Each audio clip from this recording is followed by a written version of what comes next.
Good morning, Yasha'Allah, and all the diaspora. Good morning, world. We are the Hebrews, the children of Yasha'Allah, descendants of Abraham. And this morning, at the guidance of the Ruach, we are here with myself, as it were, in the driver's seat, pertaining to the offering of this lesson. We are here to continue with the matter of the sealing time. And the topic or title of this word is Engagement of the Photographic Principle. That's our title. Engagement of the Photographic Principle.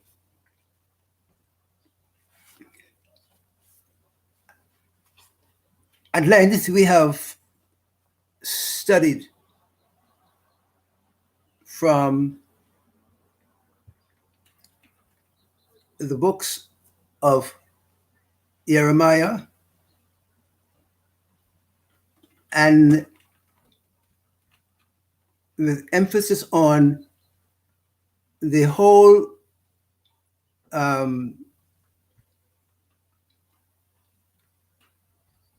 collection or knowledge of the great amount of historical data that was accumulated concerning the work of the Most High, Yahweh, with Yasha'Allah in the time of the Babylonian captivity. So we have come to discover now, in this time period of the awakening, we have come to discover that a plethora of books were composed, if you will, a great amount of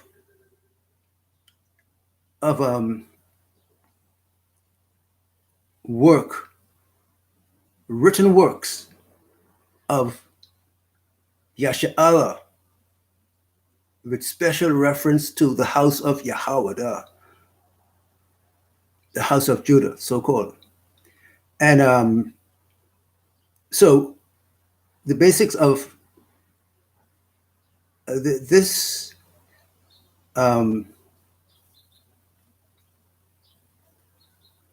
this point is that a huge amount of books were written during the time of the Babylonian captivity. This is the main point here I want to stress for Yasha'Allah. And because of the canonical exercise of Edom in Rome, these books were cut out, excised, thrown out of the collection of books that make up our so-called Bible. Very important point, Yasha'Allah, to recognize that there was a huge amount of writings in the Babylonian captivity that we begin to recognize from the book of Jeremiah in the compilation of the scriptures we have that we call the Bible. All those books from the book of Jeremiah onto Malachi.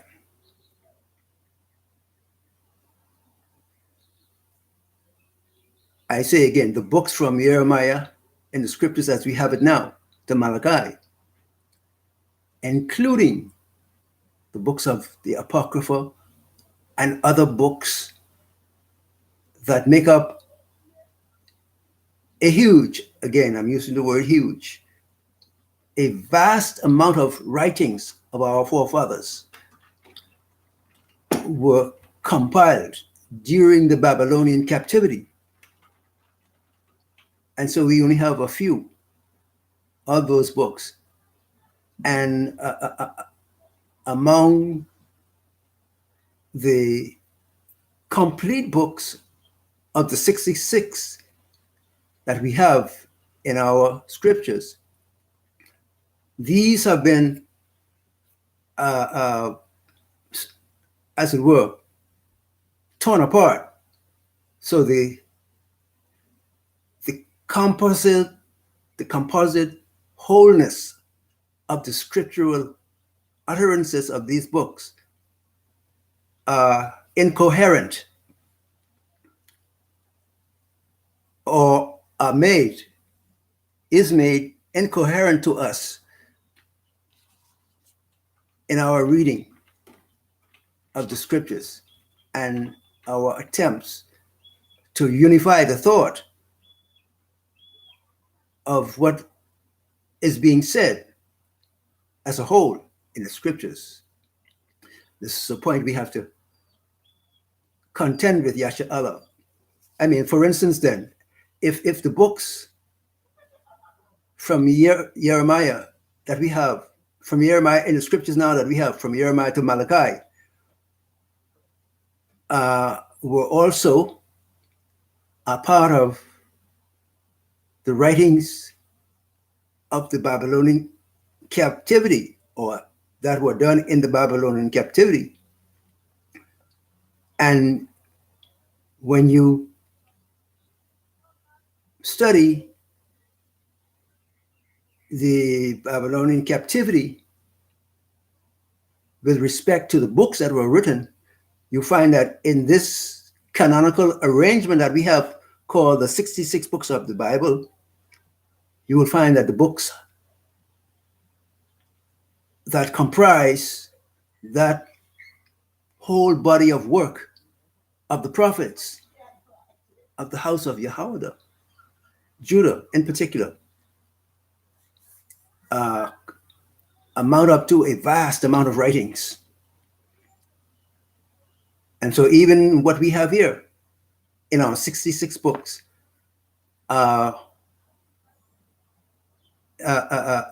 represent a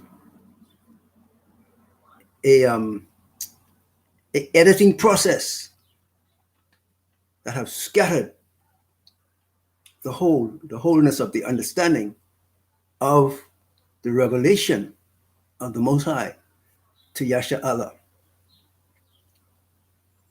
One instance I'll give you then, that may lead on to others, of course, is that from Jeremiah to Malachi,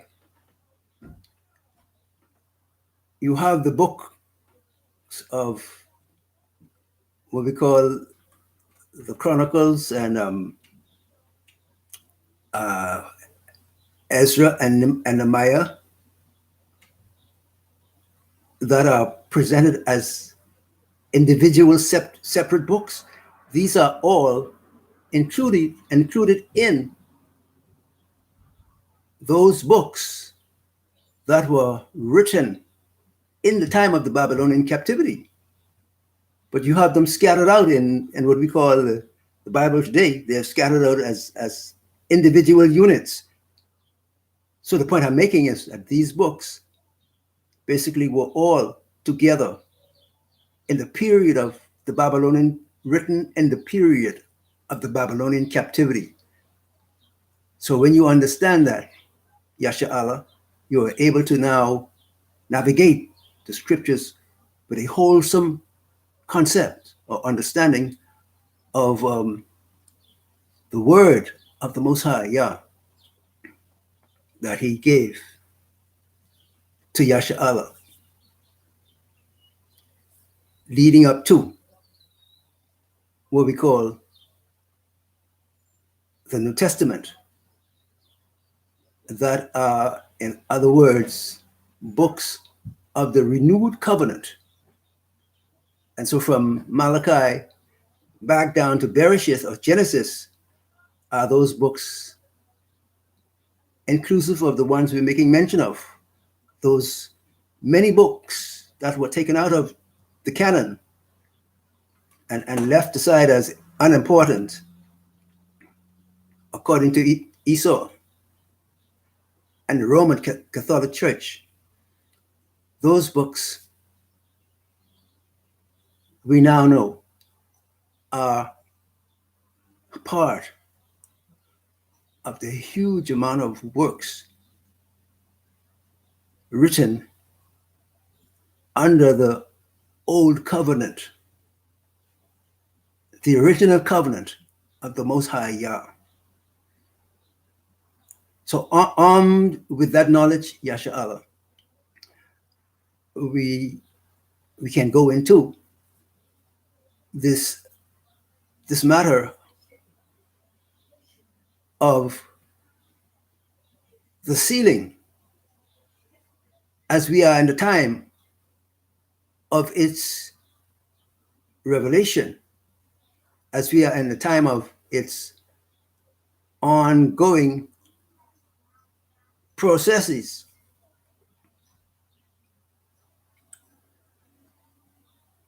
We are now equipped to get a more wholesome view of where we are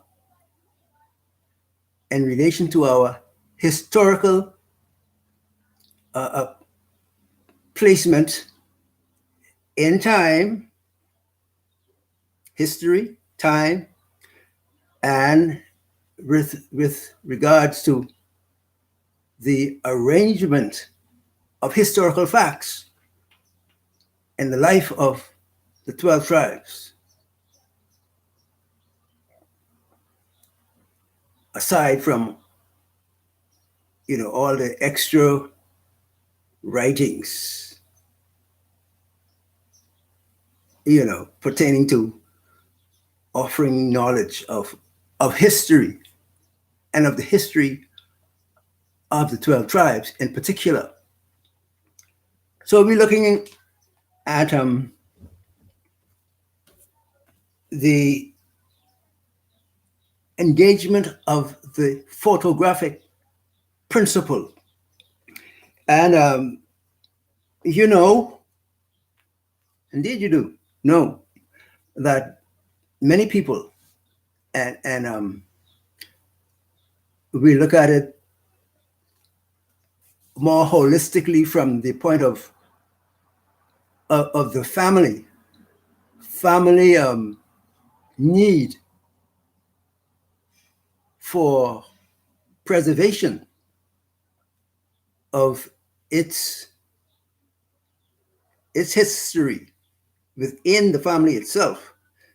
Many people take photos of their babies from the very young and continue on taking photos of them, him, her, or them, and until they're grown.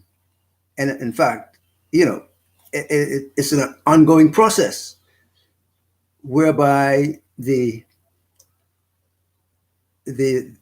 family life, the history of the family is set forth by the use of photography.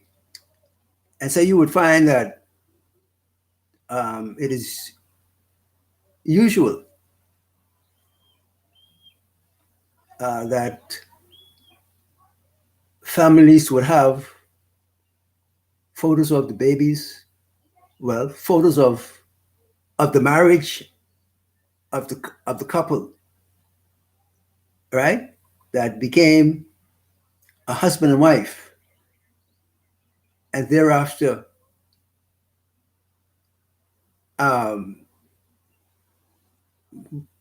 with a family expansion of babies coming into the marriage union. This is the general view. This is the principal general view, that babies come into the family union, and hence the idea of family takes hold of the the idea of of the marriage union. It branches out from the uniting of two to include the addition of one or more children. That's the general outlook of the family. And so you find then that photography has been and still is being used to identify the whole family unit. The father or the husband and wife take photographs, of their marriage, of themselves as a principal unit, husband and wife. And then you have the addition of children in the midst to show that a family has been born. And you see the unity of the family in pictures, things that they do, activities that they do together as a family. And so we have that principle outlined in the scriptures. When the Most High called Abraham, well, in fact, it started with the creation story, if I may use that word. It started for us with the creation story that includes earth, where we live, and the creation of man upon it, with the purpose given to him by the Most High, Yahweh,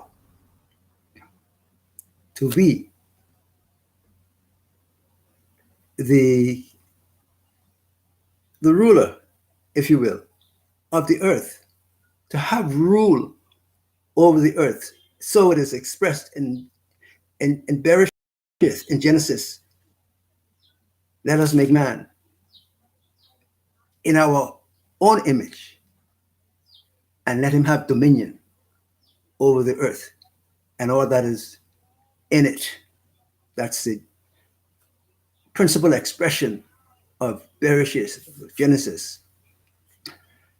And so you see from the two, a family comes forth. And now we have, as I think it's in Acts, book of Acts, where it shows that out of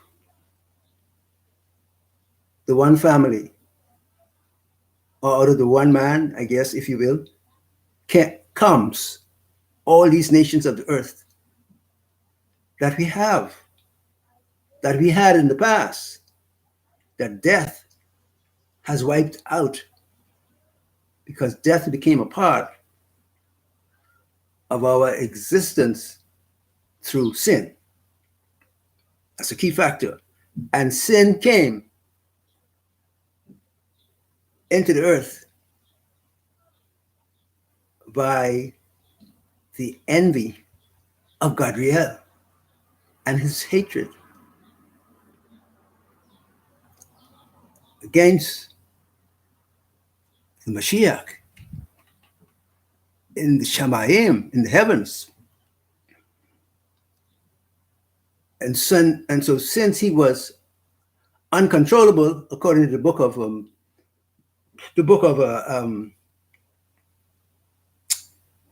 Hezekiel, Ezekiel, that was written in the time of the 70 years captivity, we get to see the activities of Gabriel, who is so mentioned in the book of the Apocrypha, right? To show the character of the individual shown as Satan, shown as the angel of light in the English terms, the Malachim of light, that the Apocrypha shows to be the one, as the scriptures we have in general show this individual called Satan. But we find out a better understanding from the book of Hanok or Enoch, that this fellow that we see as Satan in our scriptures is actually Gabriel. And Hanok or Enoch describes him as the one who caused the fall of our first mother, Hawa. And so with the apocryphal book, I think that's what we could call it. Anyway, the book of Hanok or Enoch, along with our scriptures that we have, the 66 books that many of us like to brag on, when we put the information together, that Edom has pulled apart and scattered, when we put these works together, we see the picture of the fallen one from the Shamayim, who is, I would use the word barely described in Revelation chapter 12.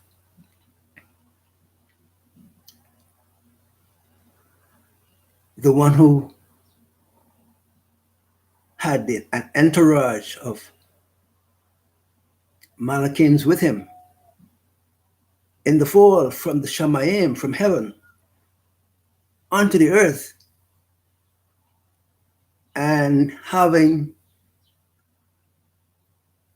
deceived the first mother, Hawa, or Eve, as we have it in the English versions. The interaction of Gabriel, Satan, with the woman brought about a further depression, if you will, in the relationship of the Most High with his creation in terms of the earth and the rulership of the earth as he gave it unto Adam in the beginning. So the relationship between the Most High and Adam, whom he gave to have the authority of rulership in the earth and over all its resources, the relationship between the Most High and Adam was spoiled and broken because this Gabriel, this Satan,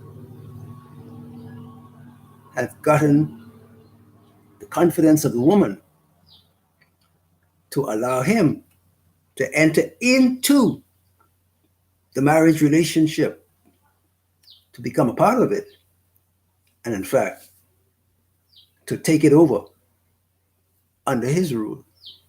This is what happened in the narrative of the beginning in our scriptures. So as we are in the sealing now, sealing time, our duty is to get a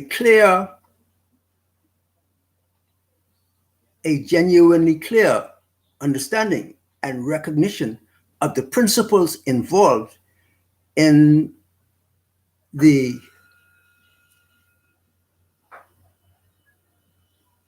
creation narrative, creation of the earth in particular, and of Adam and his wife. And hence, what follows is that after they had been spoiled through the woman inviting Satan, Gabriel, into their relationship, the scriptures describe what happened to the man and his wife in this manner. It says, and their eyes were open. I think that is a common known scripture in Bereshith, in Genesis, I think chapter 3, and maybe around verse 6, somewhere in there. And their eyes were opened. And now they knew that they were in trouble. Because when their eyes were open, the kingdom governor, that is the Ruach of the Most High Abba Yahweh, departed from them. And they were left alone, if you will, left alone,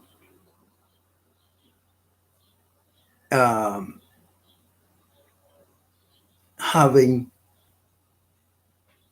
allowed Satan, spirit of opposition and rebellion, and all those that fell with him, they now have access into the being, the body of man, where his spirit resides. And the authority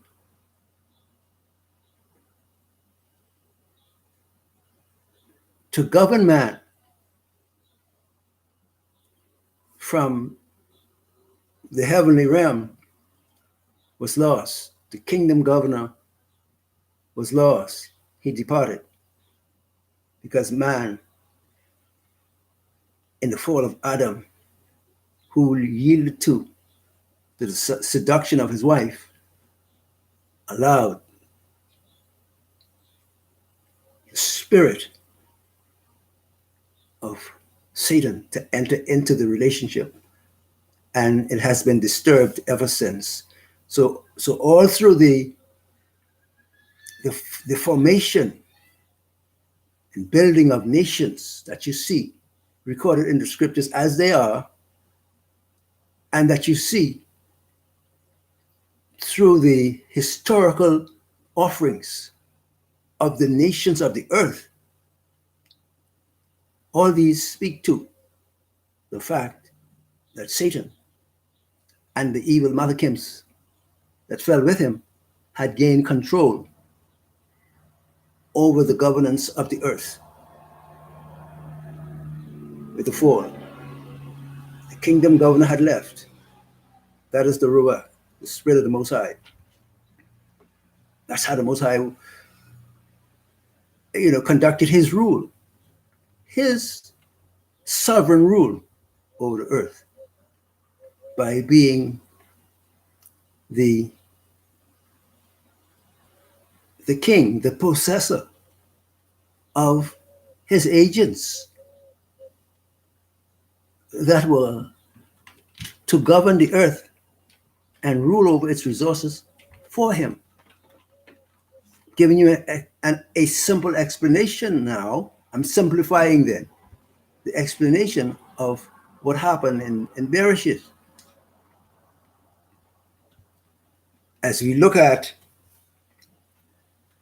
the engagement of the photographic principle.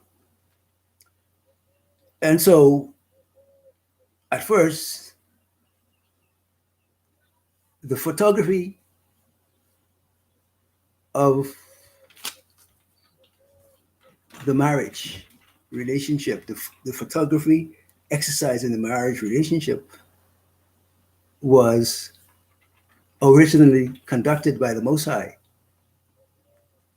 And now you have another agency installed through the rebellion of the woman with the acquiescence of the man. You have another agent and another agency installed within the being, the body of man, that is vying for, will have the right to begin its own photographic history of the earth and the whereabouts and the works, the general activities of man were now open to this new agency of Satan and his demons. So here you have two photography agencies doing the work of keeping track of the historical daily life of their citizens. The Most High, who began to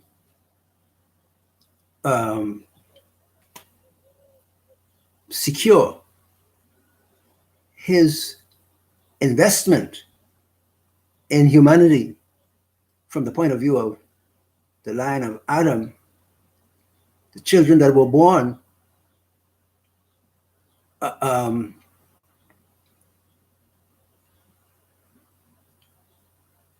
sought to encourage themselves with the remembrance of the authority of the Most High over them. And whereas there were others of the same human family that cast in their lot with Gabriel and the fallen hosts that were with him. There's where you had the division that we see in, I think it's in Bereshit, Genesis chapter 6, where you had this division of the human family, into national boundaries, yes, because of the birth process in humanity. Men were having children and, growing families and hence nations and so on. And there you have the division in the human family between those who desired to continue following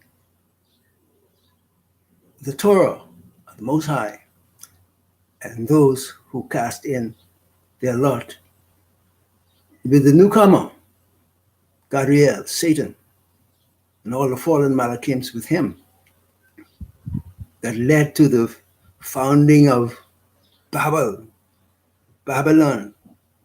with Nimrod. I think you're starting to see the picture. These people and nations gave their allegiance to the newcomer, Satan, and the fallen Malachims.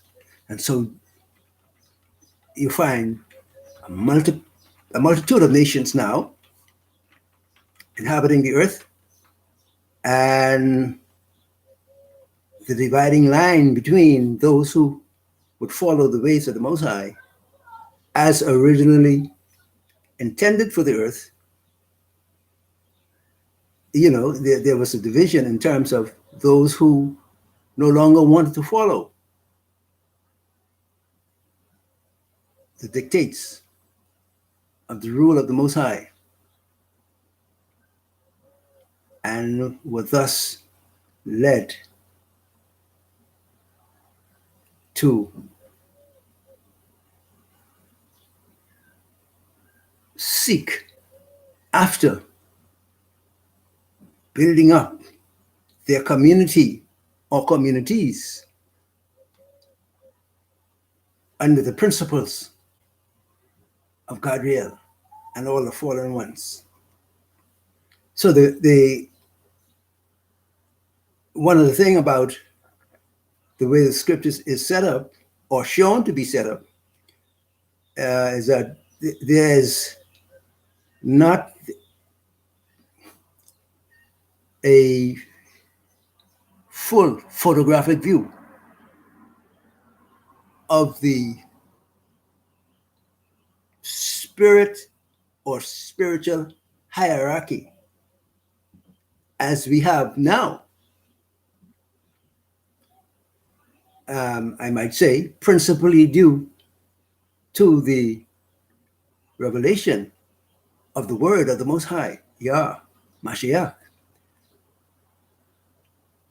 Because of the revelation of the Mashiach, those hidden elements that were engaged in the ruination of fallen humanity took to themselves or took on to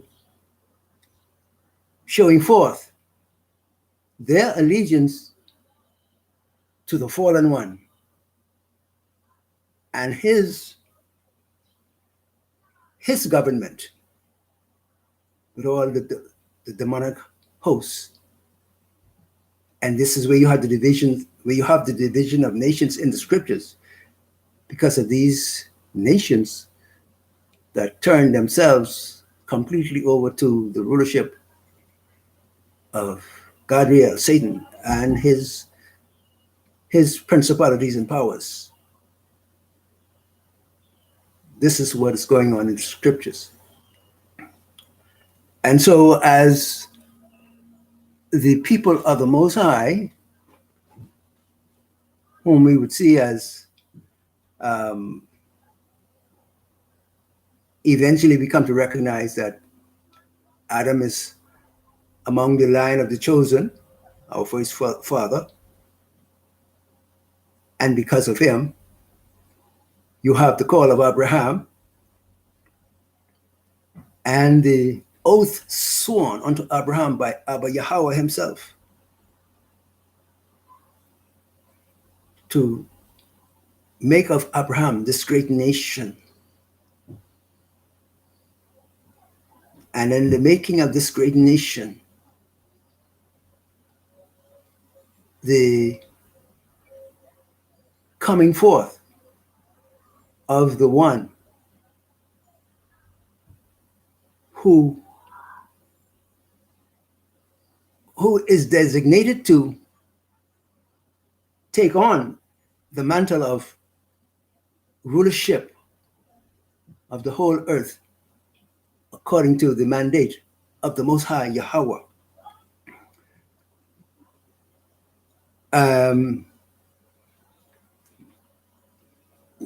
So along the way from the fall of Adam, you have the Most High expressing himself through different individuals. For instance, Noah. There were others along the way. When you read the scriptures, you see those who yielded towards keeping the Torah of the Most High that was committed unto Adam and his wife. It was written in their hearts, as the scriptures show that the whole intent of the Most High Following the fall was to reinstate his Torah in the heart and hearts of men,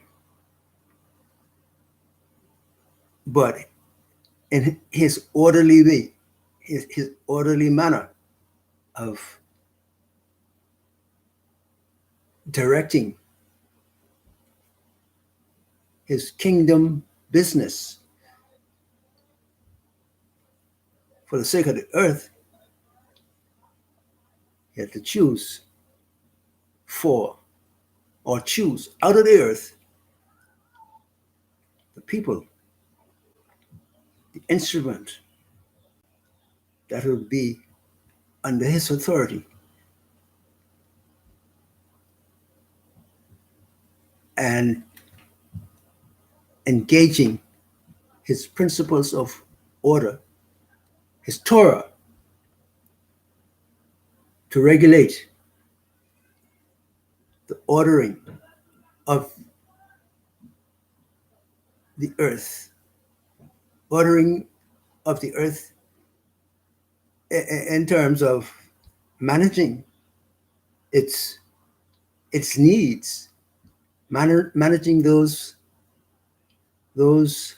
principles that had to be employed, utilized, right?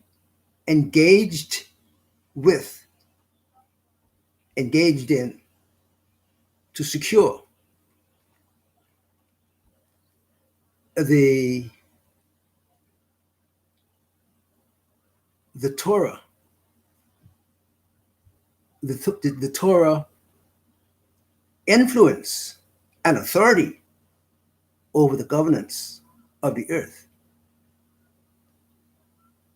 This is what was at stake as we develop the photographic principles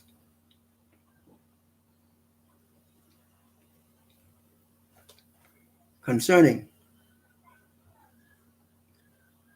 the sealing of the 12 tribes. That is the principal issue that we're dealing with. So as we engage this photographic principles, we see that there are two parties involved with exercising a photographic historical view or picture, or what's the word I need? The word that describes gathering together, all your pictures, all your photographs, all your photographic efforts into what's the word they use? You know the word, where you compile everything together and you create this file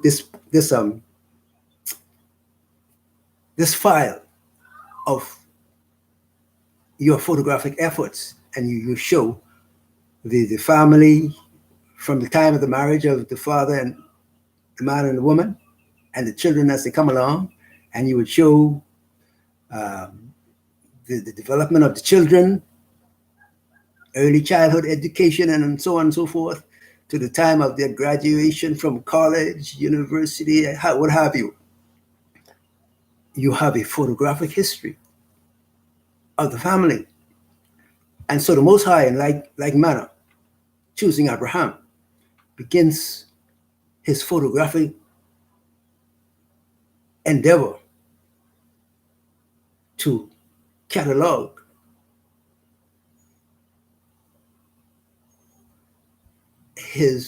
the history of his people. While you had the sect of humanity, fallen humanity, that were without the Ruach, the Spirit of the Most High, to govern them. Hence they were governed by Satan and the fallen ones.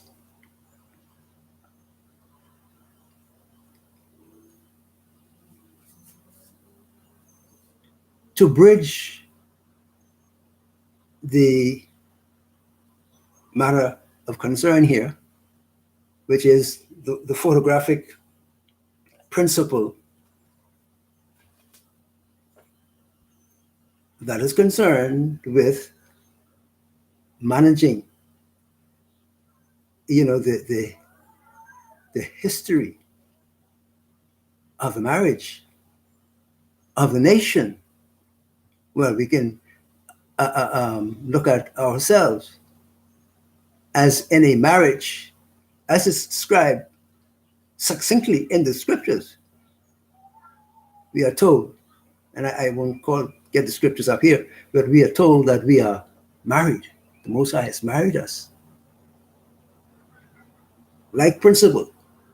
So in the marriage, then, you have photography going on. In this exercise of the sealing, the photographic principle is used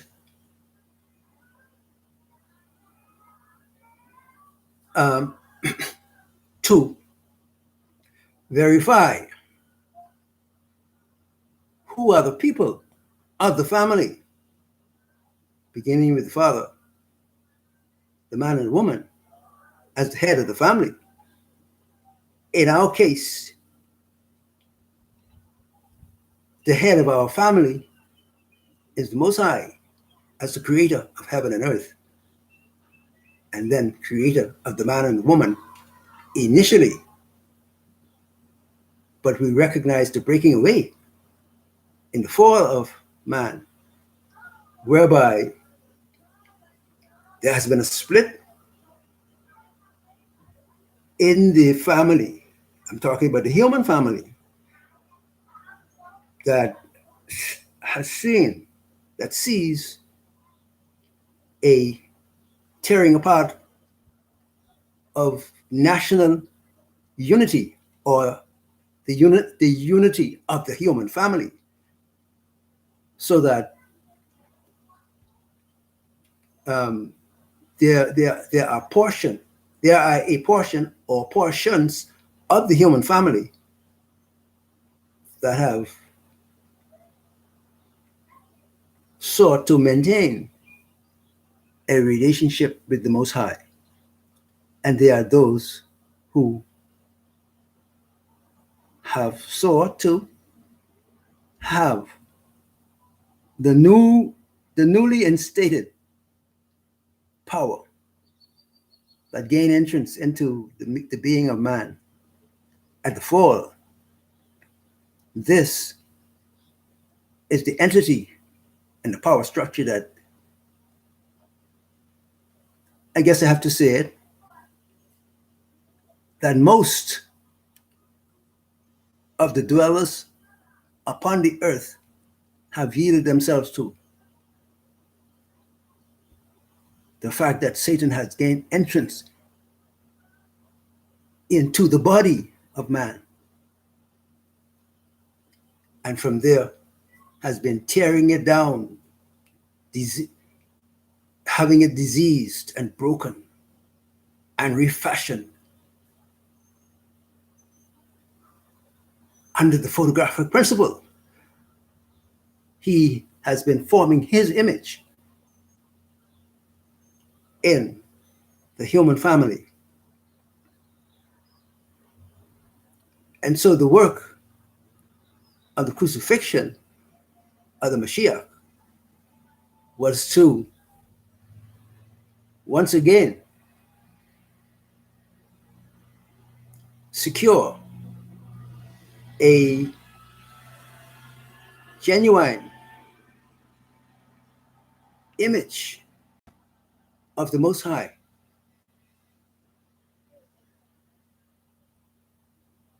for presentation to the cosmos and to the earth, the entire earth. The book of Colossians tells us that Yasha'Allah was brought forth to show unto the principalities and powers the manifold wisdom of the Most High. This is your purpose, Yasha'Allah. This is why you have been fought against and brought into captivity because of the lack of knowledge or understanding thereof of your purpose, our purpose, under the Most High, who has sent his Son, the Blessed One, the Mashiach, the one altogether lovely, sent him into the earth, into the cradle of humanity, through the nation that he chose in Abraham.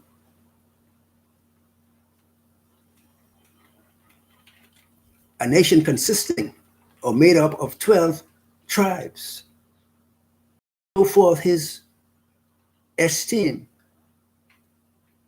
and to show forth the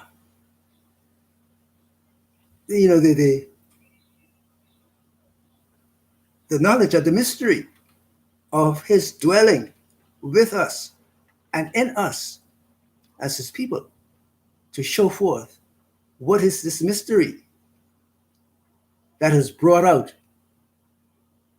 in the relationship, or our relationship. I say again, the relationship that the Most High has to and with his chosen Abraham and his seed that comprise 12 nations out of Yaakov, his son. 12 people, 12, tribes. This is how the nation was set up by the Most High Yahweh himself. And thus we have the offering of the Son, the Mashiach, who was in initial stages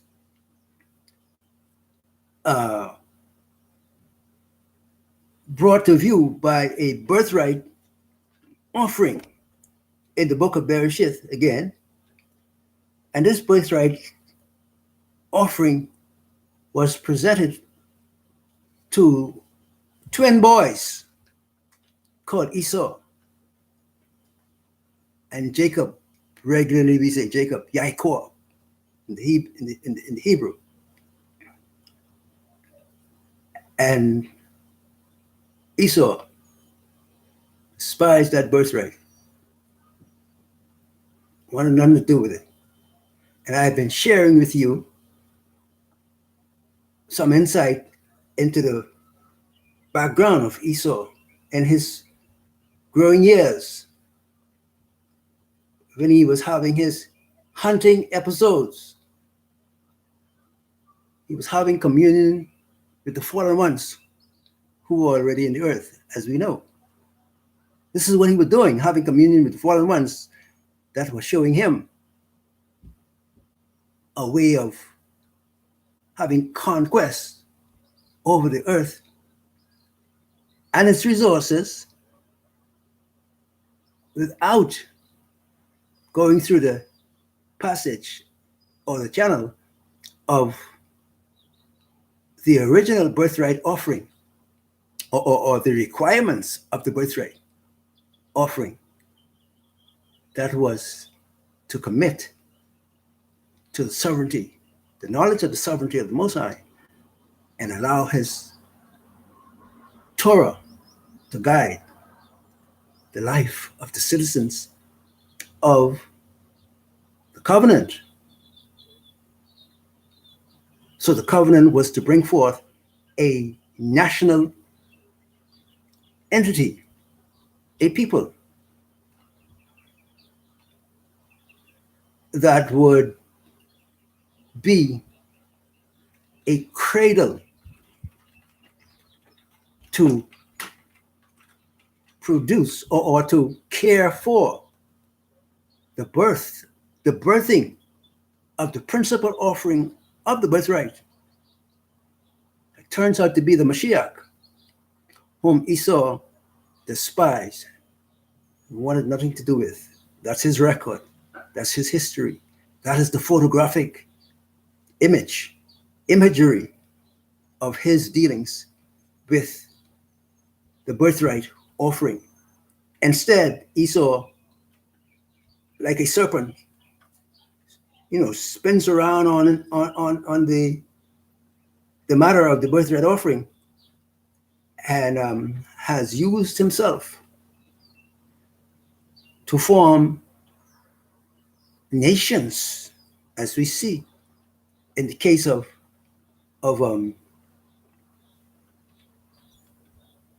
their formations, the formation of Greece and its rulership. Philip of Macedon, Alexander his son. These were the bearers of the photographic album, the album containing the photographs of the opposition party, Esau, that has its principal beginnings, I think, in the rise of Greece, with Philip of Macedon and Alexander his son, who were and who are the children of Edom, the one who wanted nothing to do with the birthright, but who now, having a firm command, an authoritative command of his undertakings in the process or the processing of his rejection and despising of the original birthright offering that had and has as its principal contribution the Mashiach that was to take away the sin of the world. Esau despised it, and his actions following that he was taught in his hunting expeditions. The demons engaged him, showed him, you don't need to, deal with that birthright. Scratch the birthright, and we'll show you how to gain authoritative command over the earth and its resources. This is what was going on in the backdrop of his hunting expeditions that was hidden from the general view. And so this is why in the narrative of the offering of the birthright, Esau spins around and cries for birthright blessing. And the Most High, through our forefather Yeshua, I might use the word acquiesce, and offered him a portion of the very original birthright that he despised. He was allowed to have access to operate, I guess you might say, in a provisional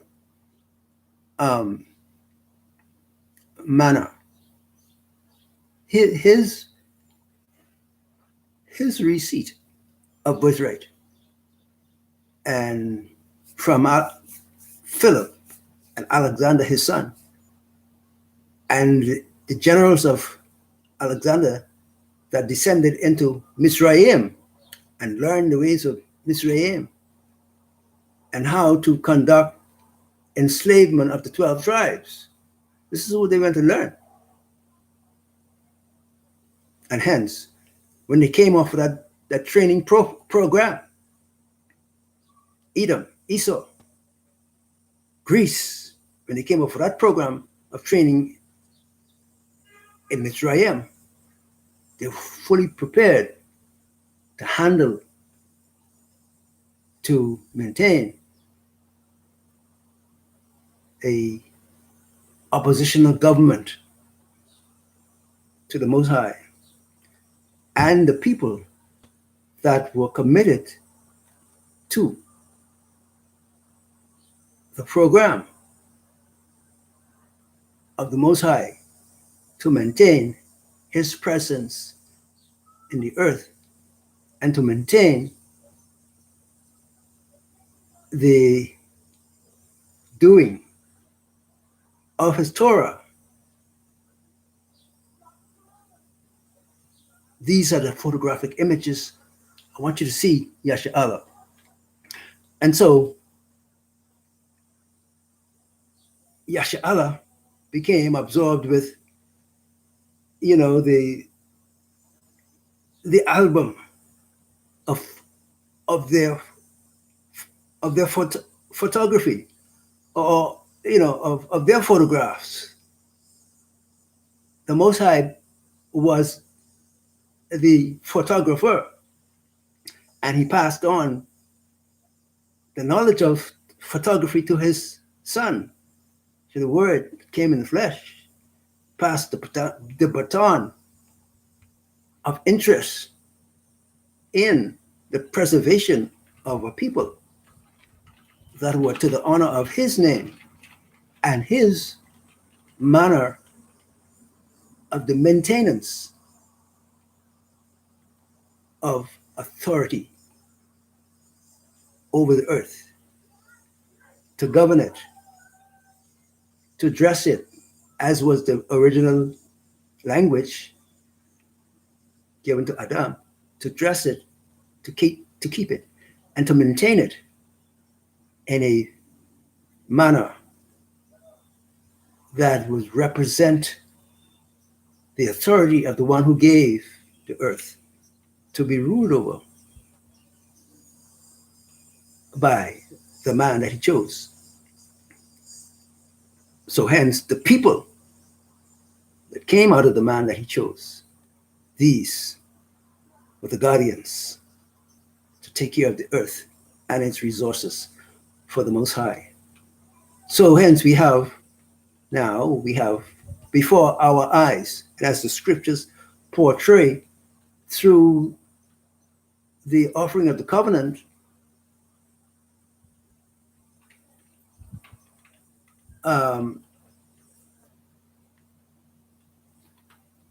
to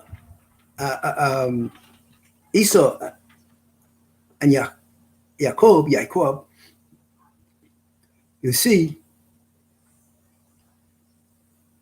the photographic principles going on now between this division of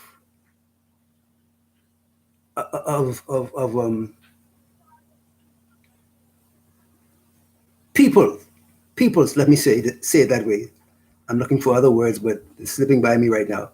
But the general idea is there's this division of the people, the nations of the earth. One set of people dedicated to maintain the knowledge and honor of the Most High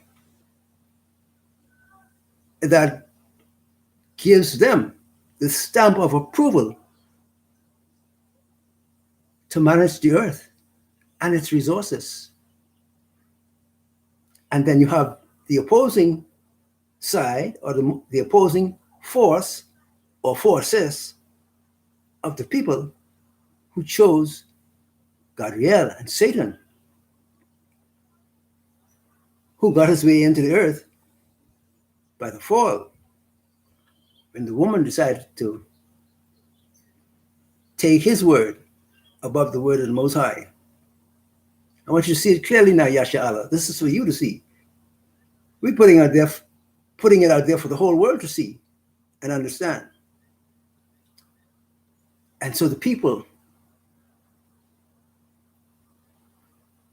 that are definitely portrayed in the scenario of the birthright offering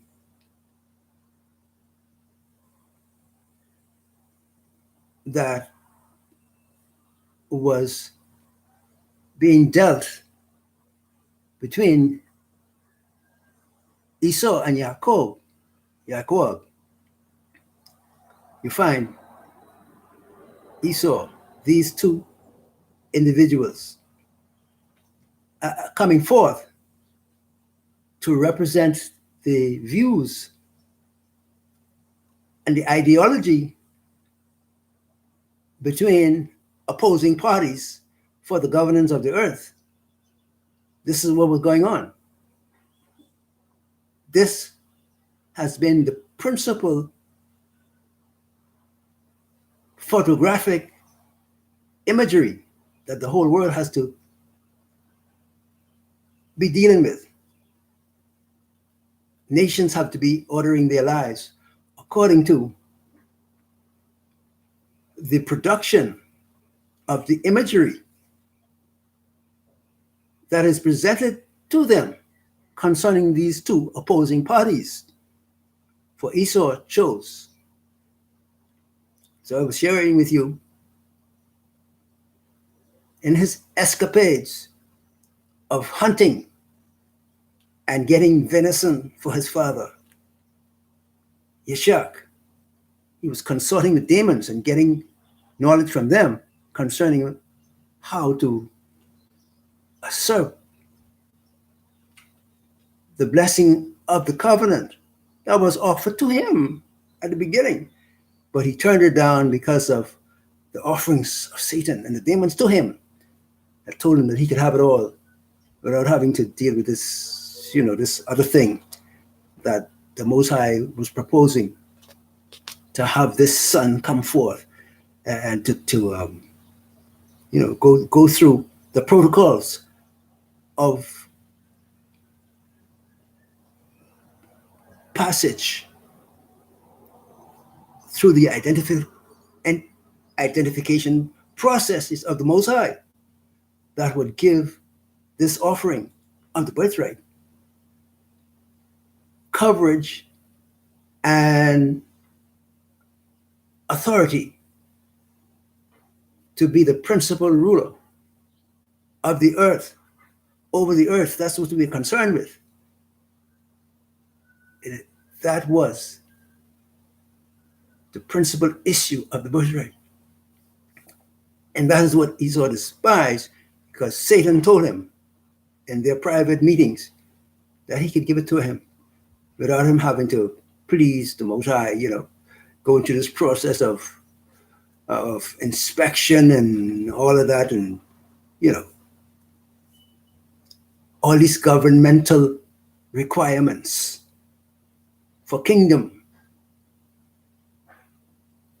for having the authority to set up kingdom and to rule over it. These Esau was told that he didn't have to comply with. He didn't need to address himself to that. Instead, he was guided to make war, to make weapons of destruction, to fight over the birthright offering, which was really offered to him. Now, it has in it, as we see now, obviously, and we're seeing directly, that this birthright offering has had in the clauses pertaining to its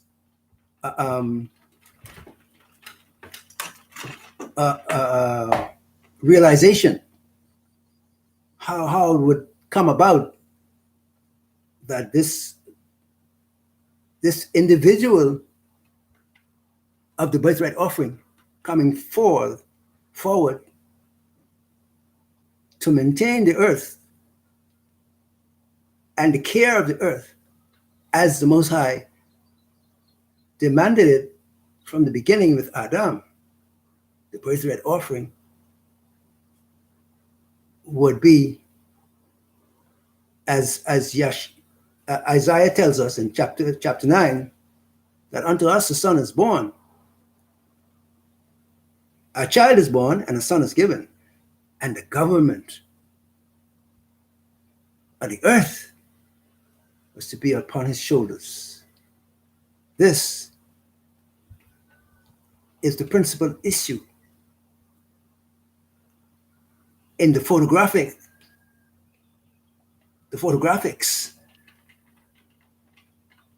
that has been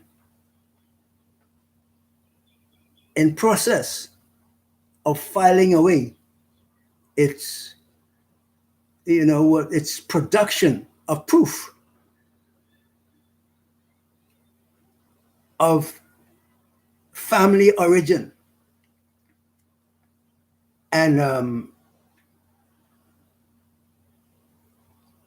in the case of the national issue concerning Yasha'Allah and the earth, the whole earth, with reference to Esau, in the photographic principle that we're laying out here, we see a file being kept for those who have wanted to obey the Torah of the Most High, and also of those who cared nothing for obedience to the Torah of the Most High, but have lent themselves, have given themselves over to the authority of the opposer of the kingdom of the Most High. And first of all, opposing the Most High himself. You read the story of the war that took place in the Shamayim. Gadriel, Satan and his boys pitched that great fight, that great war up there, got cast down. So that showed them the size of their ability to rebel. And they were cast down. And having come down to the earth, the contest continued with their enterprise having gained access into the being and the body of man through the woman's foolishness, through her lust for power. That's where the lust was, for power. She lusted for power. The Most High already presented Adam with his credentials to govern the earth according to his Torah and his principles of order. And Gabriel, Satan, came to the woman, said, you don't have to go through all of that. Let me show you this. Do this.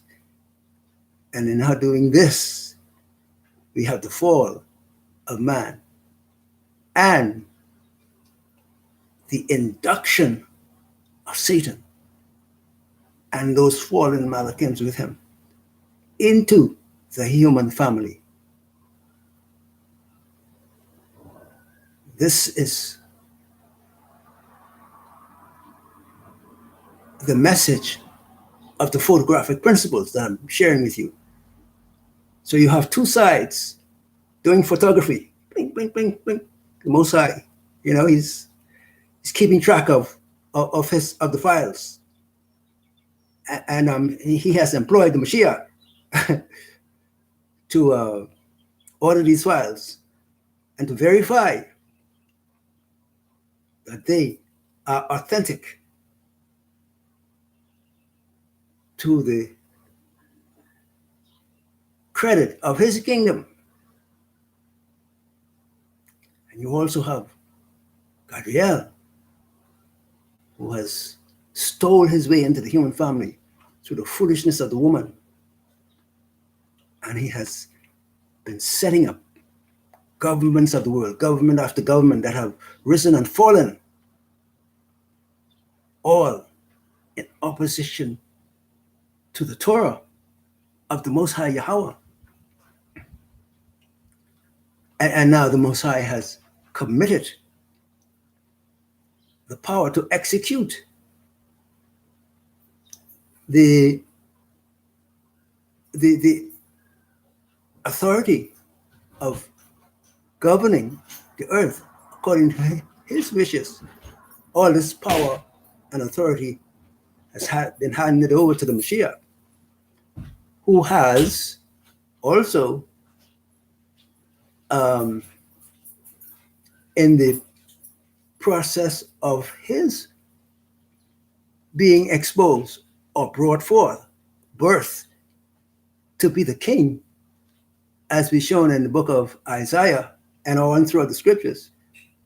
We show him, you see him born to be the king over the earth and over the heritage of the Most High Yahweh, according to the writings of the new covenant, the renewed covenant.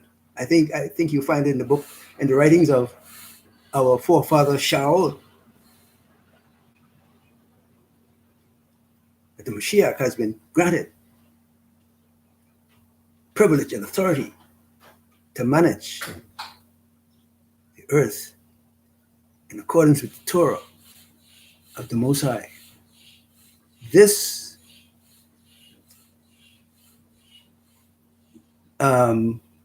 governance and rule was rejected by Esau because he was told he didn't have to go through that.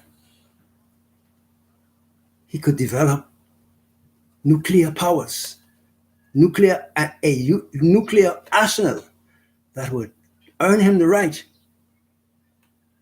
to force his way through above and beyond the Torah of the Most High. Satan has convinced him of this. And where we stand now in relation to the fact that the Most High has brought about a physical release from the 400 years enslavement, albeit it has not been totally realized. The work has been done. All the paperwork has been done. The Mashiach has offered himself to Esau and the Roman powers for crucifixion, to be destroyed by them, by Esau, who had no use for the birthright offering. But his game is that through military conquest and power, he can have authority over what he refused as a heritage from the Most High. This is where we are. And we see the 400 years enslavement as the authoritative will of Satan through Esau, the despiser of the covenant, by military rule. To himself, he has earned the right to have a national sovereignty that has nothing to do with him, because this was granted to the birthright offering that Yaakov accepted, that Esau rejected. He wanted the offering that Satan was offering him. Satan don't have the power. So we are witnessing the contest with Satan ruling over his synagogue and their endeavor to show that they have the authority to rule by military might over the heritage of the Most High that He has instituted to be the keepers of His vineyard, according to the Mashiach. So this is where we are. All right, and look at the extent to which Esau has gone in the effort to secure rights to be over that land. I guess I don't know how to really,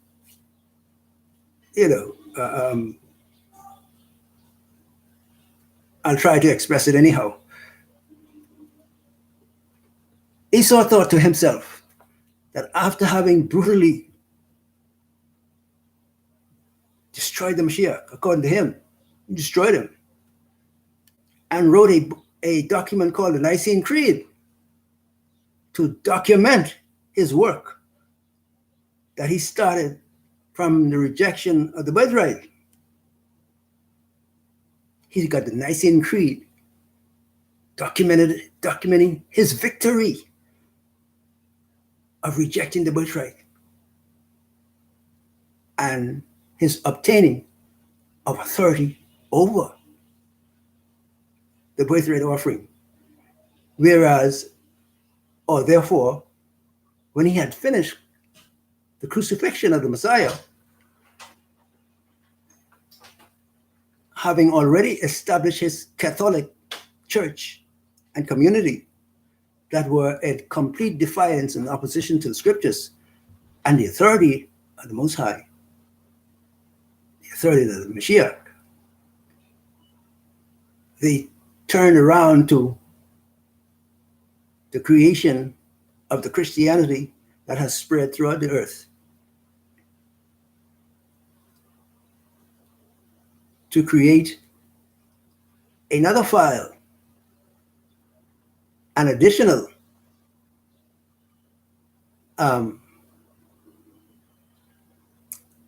help to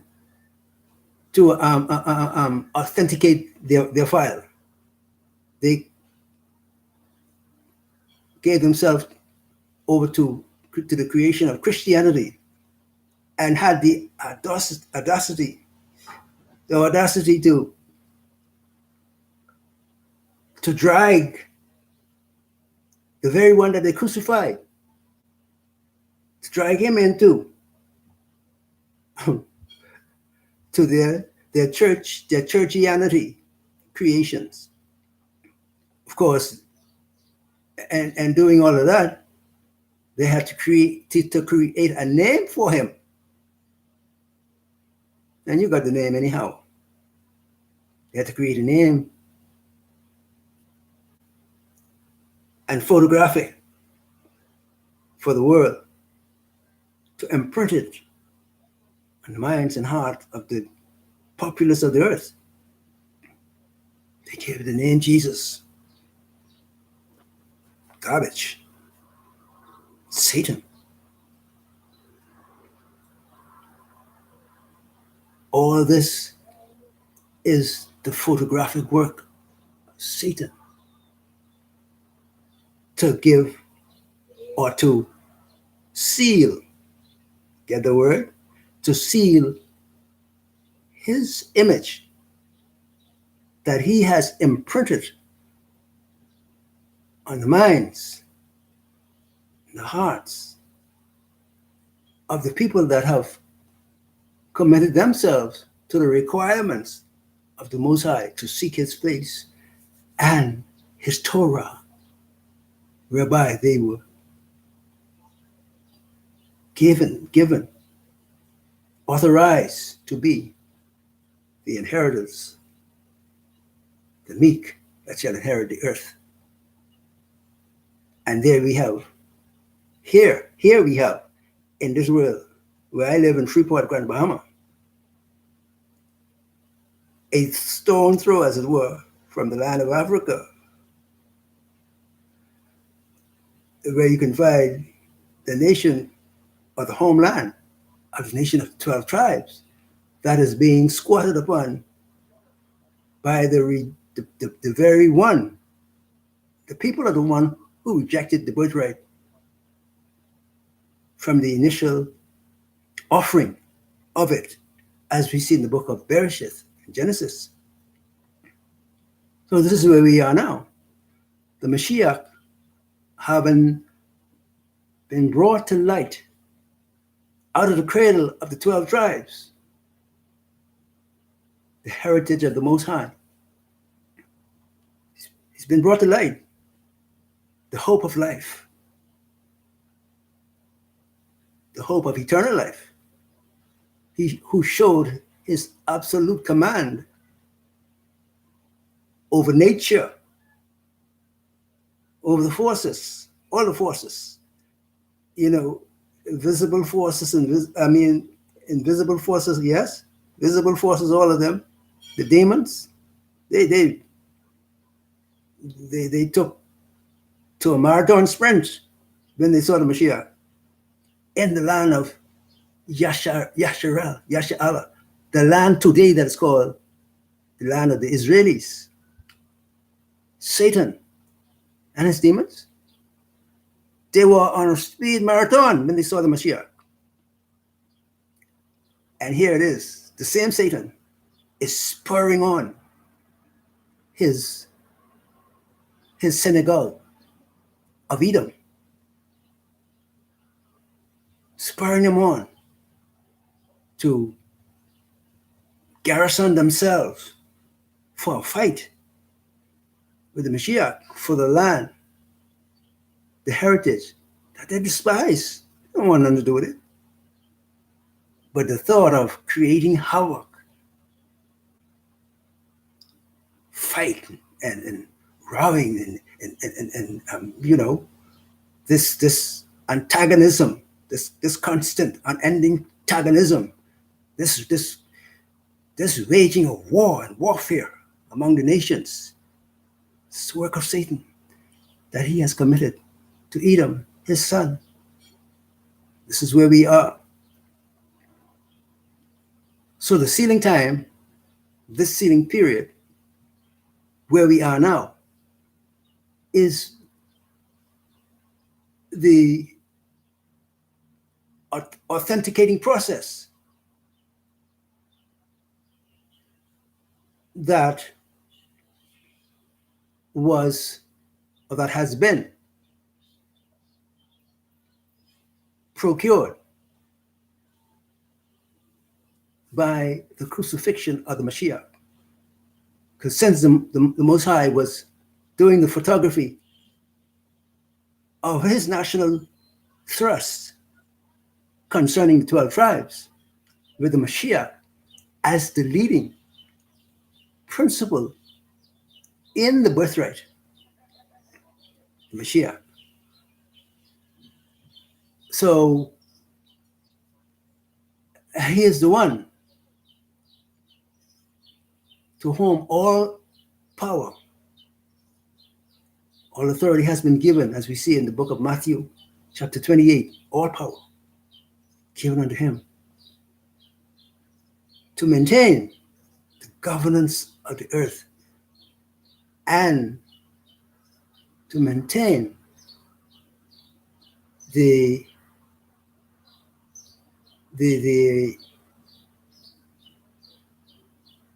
order of proclamation of the will of Abba Yahweh in the earth, to proclaim the truth and the fact that the earth belongs to Yahweh. The earth and the fullness thereof, whatsoever is in it and on it, belongs to Abba Yahweh. And he has, in his sovereign will, committed it unto the birthright offering. that came out of the birthright offering that Esau wanted nothing to do with. Mashiach, the blessed, the one altogether lovely, whom Esau has fought against, fought against the coming forth of the Mashiach. That's the history of Edom, from Bereshith straight through to Revelation. Edom has a non-stop fight against the offering, the mere offering of this birthright, as the one who would come to set the earth in order as the Most High designed it to be, an orderly parish, an orderly kingdom for him. He wanted to be orderly according to the terms of the Torah.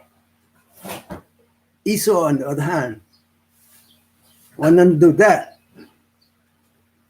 His whole aim was and is the destruction of Torah and rule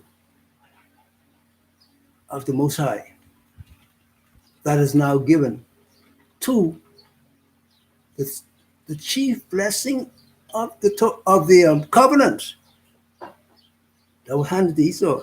Esau said, "No, we ain't want to do that. We got something better over here. We got thievery, we got stealing, we got murdering, debauchery, deception, lie. We got all that good stuff of national espionage, all that corruption of one government trying to overthrow the other, and behind the scenes butchering one another. All this comes out of Esau's rejection of the birthright and his way to show that he has authority over the people of the birthright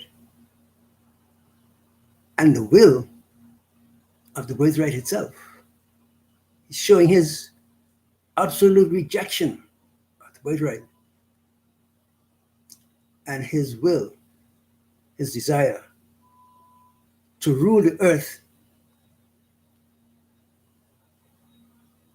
outside of the authority of Torah and the will of the Most High.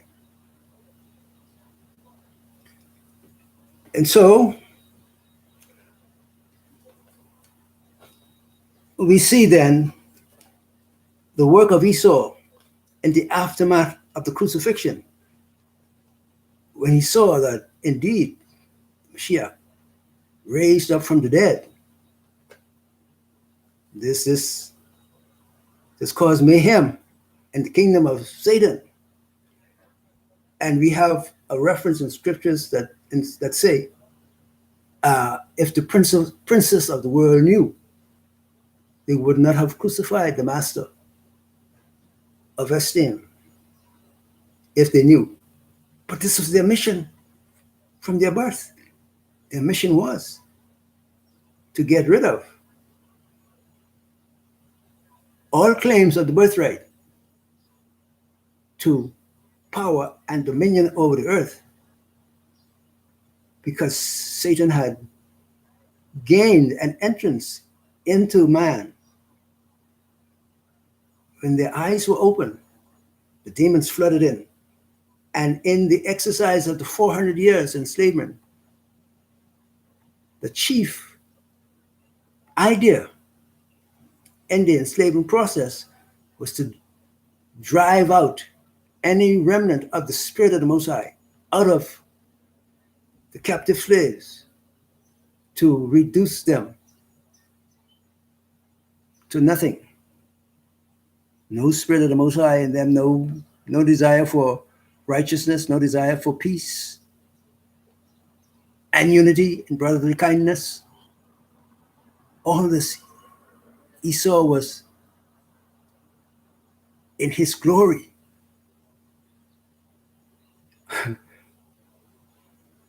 of the attempt to nullify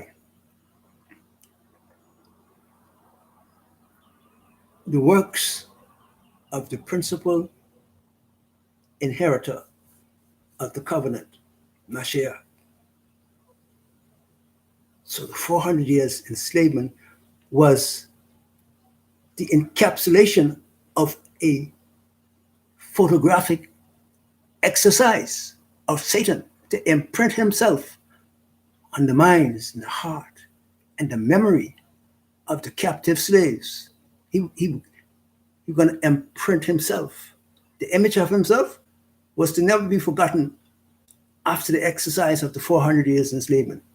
It was never to be forgotten as far as he was concerned. They would never forget it, never lose sight of it. He would be ever present and imprinted on their minds and heart. This is what he wanted for himself. To have his image imprinted in the hearts and minds of the 12 tribes. But we see the power, the enduring power of the real birthright offering, that was Mashiach. When he rose from the dead, Edom scattered. And the scripture says that for fear of him, the keepers, that is the guard, the Edomite soldiers became as dead men at the resurrection of the Mashiach. The one altogether lovely, the pride of the Father, full of grace and truth. Our Malach, our King, the inheritor of heaven and earth, the King of Yasha'Allah and Prince of the kings of the earth. He's master of all. I mean, the sooner Edom gets it, I mean, the sooner we go home. And we're waiting. The Mashiach has commanded us to wait. In the book of Thessalonians chapter 2, that describes the anti-Mashiach, Levi tells us to wait. The apostle says, wait with us. And of course, it is my belief that Esau has hidden some of the writings of the apostle with regards to the showing forth of the anti-Messiah. I think they hid some of the narrative. In any case, we ask to be patient, wait. Shia got this one. He got Levi on his radar for total annihilation. I want my Haitian brothers to hear this. The Mashiach, the one born to be king for the governance of the earth, for the Most High Yahweh, coming back for you to wipe you out of the way for the part you played in the crucifixion against him, the crucifixion of him by Esau, and your attempt now to set up a government that is called the mark of the beast, that you will preside over. You, Levi, talking to you in your face. You will spit in your face like you spit in the Messiah's face. You and Esau, with Satan and all them demons, spit in his face. We come up to spit in your face because we let you know the truth of who you are. And the Mashiach, he says, behold, in the book of Revelation, I'm coming quickly. Tell them, I'm coming quickly. And I got a reward for everyone. Those that do righteously and those that do unrighteously. And so again, I want to hit the main point. The photographic principle, whereby Satan has used the 400 years to imprint his image in the unprecedented, brutal handling of the 12 tribes in slavery. That we find so many Edomites coming and laughing up in our face and trying to pretend, oh, it wasn't so bad, pull yourself up by your bootstrap. They were in the engagement of absolute annihilation of the 12 tribes and the worship, service unto the Most High, unto Mashiach. They want to obliterate that. Absolutely. There was to be no trace left of having honor for the Mashiach and the Most High, and the nation itself to be wiped out, completely wiped out from memory of the citizens of the earth. That was the work of the 400 years enslavement. And so we can look at what might be rightly considered a delay in receiving the benefits of the crucifixion. Because whereas we were originally taught to view the crucifixion as what would immediately benefit us to the point of having full knowledge and recognition of its benefits as a nation, we found out that it wasn't so. But we were continuing to be destroyed by the Edomites after the crucifixion, because the Father had, I have to say it this way, put in a provisional waiting period that saw the aftermath of the crucifixion in terms of the realization of Edom that, of course, the principal offering of the birthright was alive and well. He had arose from the dead. And for fear of him, they became like dead men.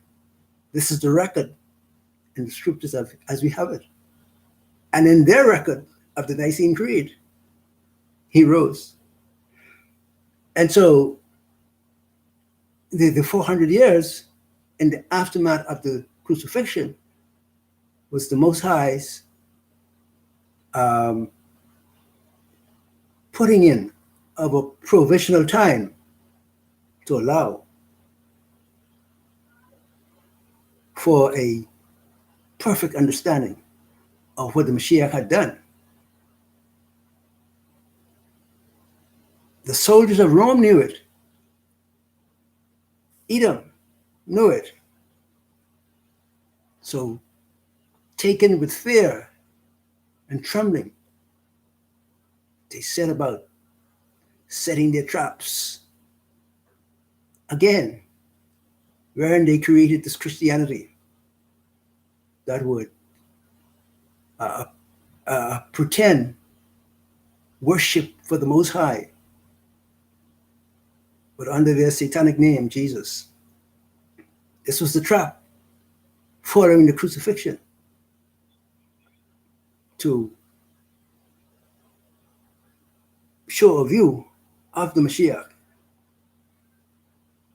as it, well, the view presented of him as being the Messiah was a satanic view with the white Jesus. That was already the corruption, the continued fight of Edom against the birthright. and its offering, its principal offering, the Mashiach. So the Most High let it lay, and he didn't push the benefits. He didn't push out the, the benefits of what was secured in the documentation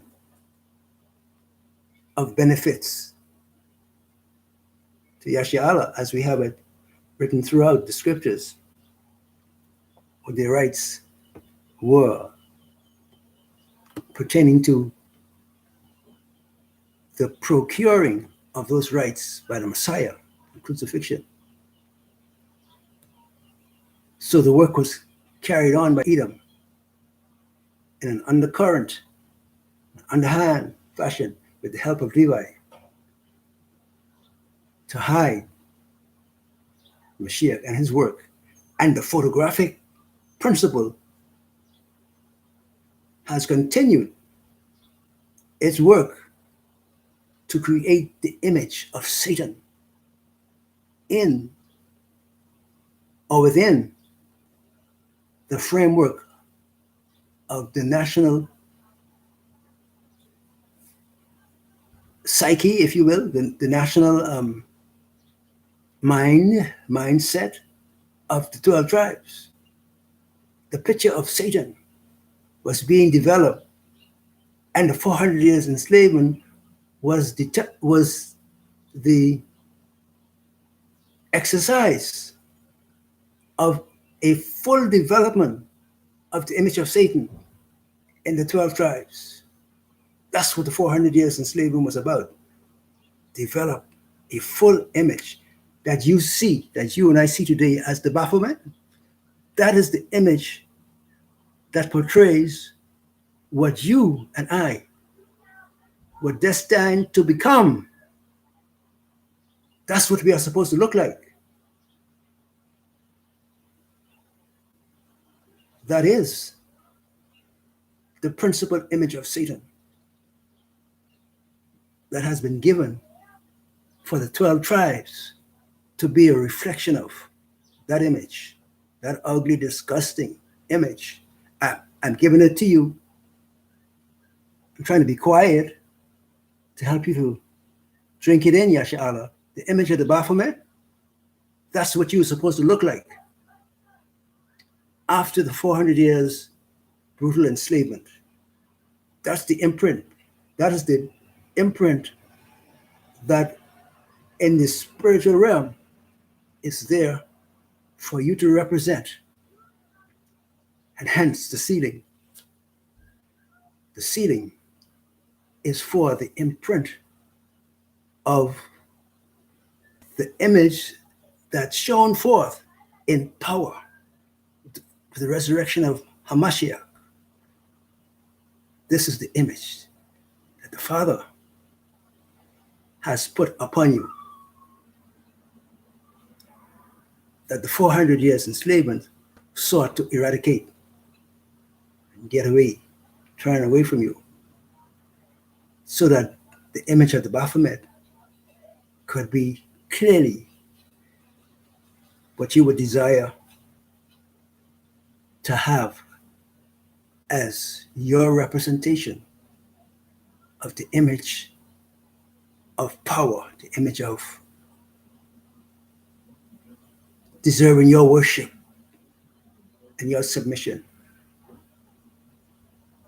We're sharing with you, Yasha Allah, the image of the Baphomet is the image that you were supposed to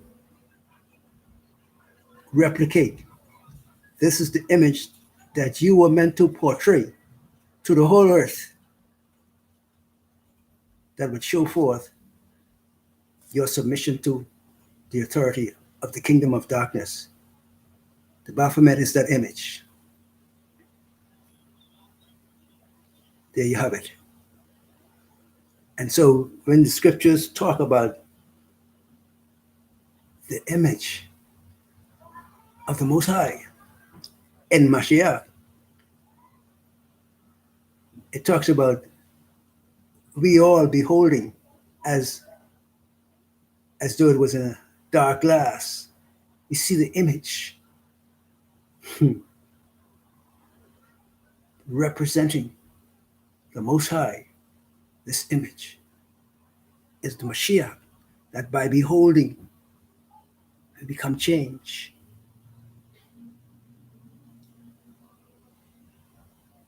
from glory unto glory, or that is from a beginning, a representation of the image of Him. Once we accept Him, we accept Him, the photography that began when you had the first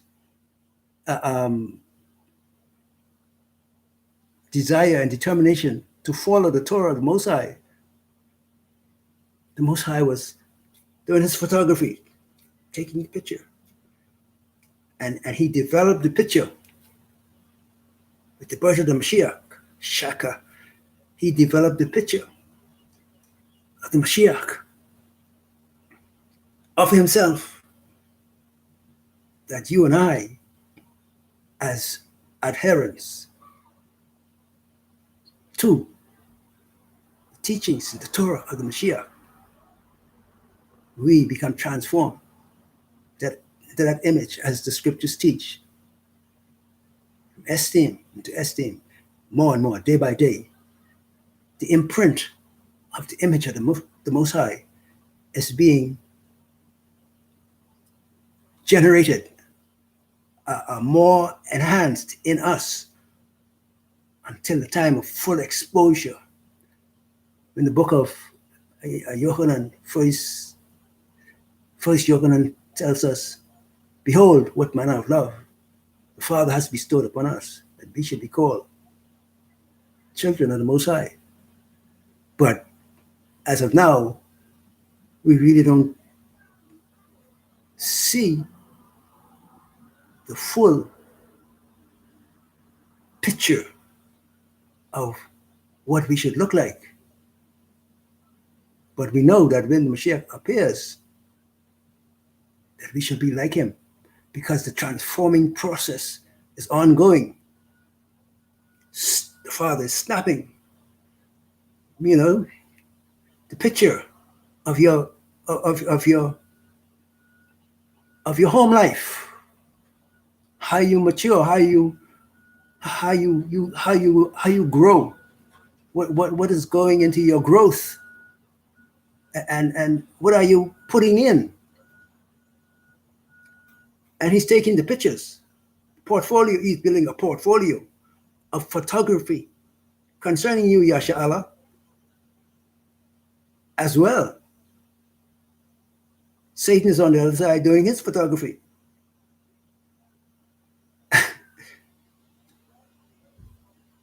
Developing a picture of the image of himself in his children. But that is what he had in mind for you and me.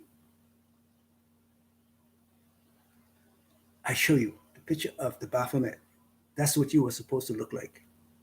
After the 400 years enslavement, that's what you were supposed to come out to look like. But we have the blessed hope that when he shall appear, we shall be like him, and we shall see him as he is. Bless you, Yasha Allah, in the name of our power, the Most High Father, and Mashiach, whom he has sent, and the blessed Ruach.